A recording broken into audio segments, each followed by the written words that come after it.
John chapter 9. As Jesus passed by, he saw a man blind from birth.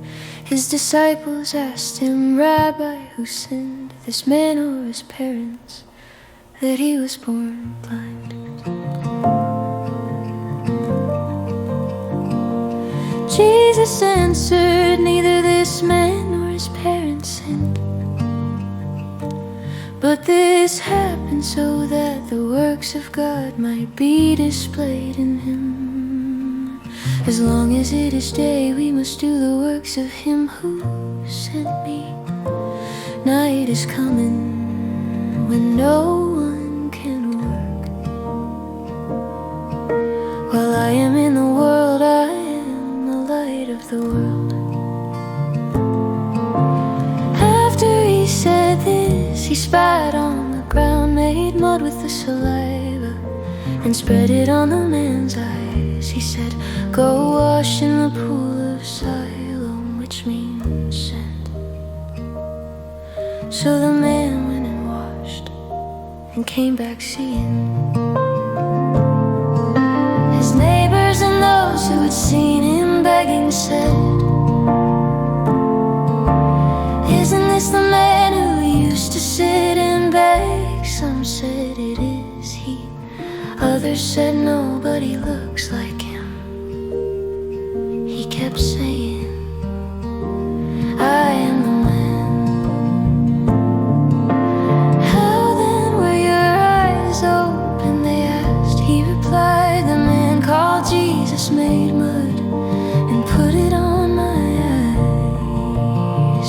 He told me to go to Siloam and wash, so I went and washed, and now I see. They said, where is he? He answered, I do not know.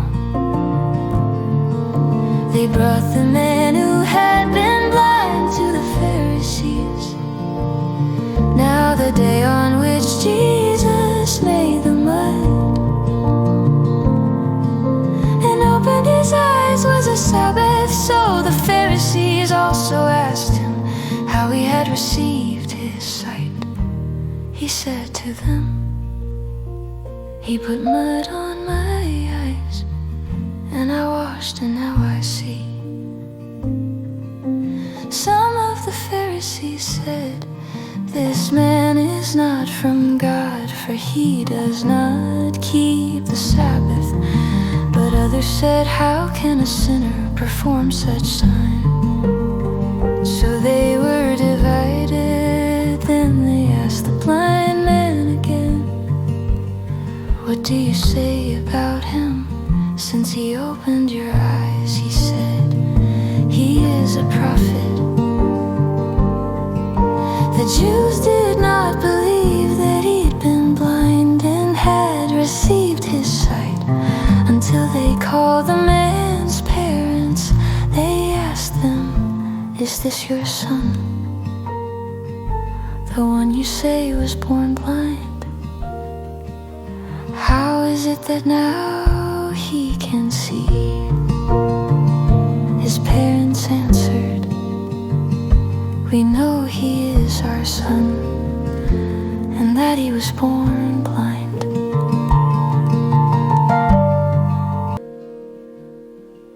But how he now sees, or who opened his eyes, we do not know. He is of age, ask him, he will speak for himself.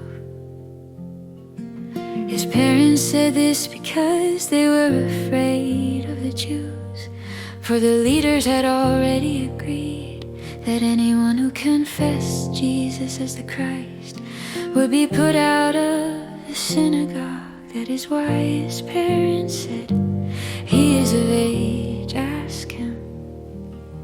So they called the man a second time and said, give glory to God, we know this man is a sinner. He replied, whether he is a sinner or not, I do not know. One thing I do know, I was blind, and now I see. They said to him, what did he do to you?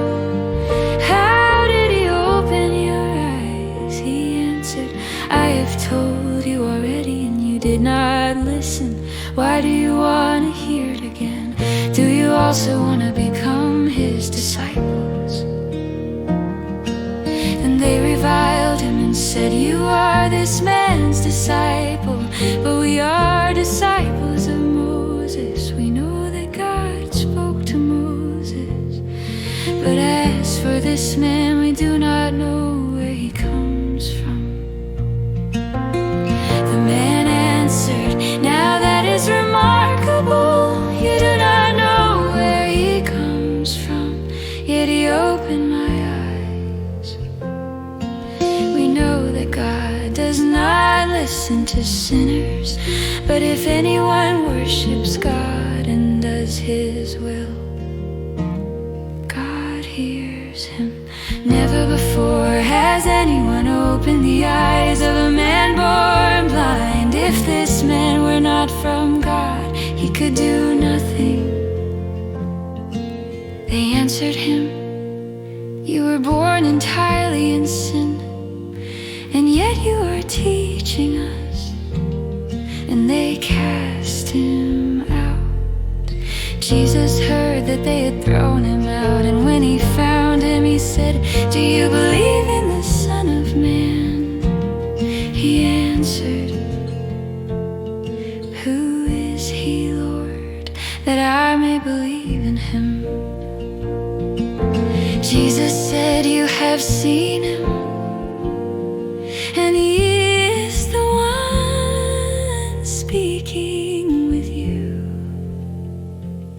Then the man said, Lord, I believe, and he worshipped him. Jesus said, for judgment I came into this world, so that those who do not see may see, and those who see may become blind. Some Pharisees near him heard this and said, are we blind too? Jesus said to them, if you were blind, you would have no sin. But now that you say we see, your guilt remains.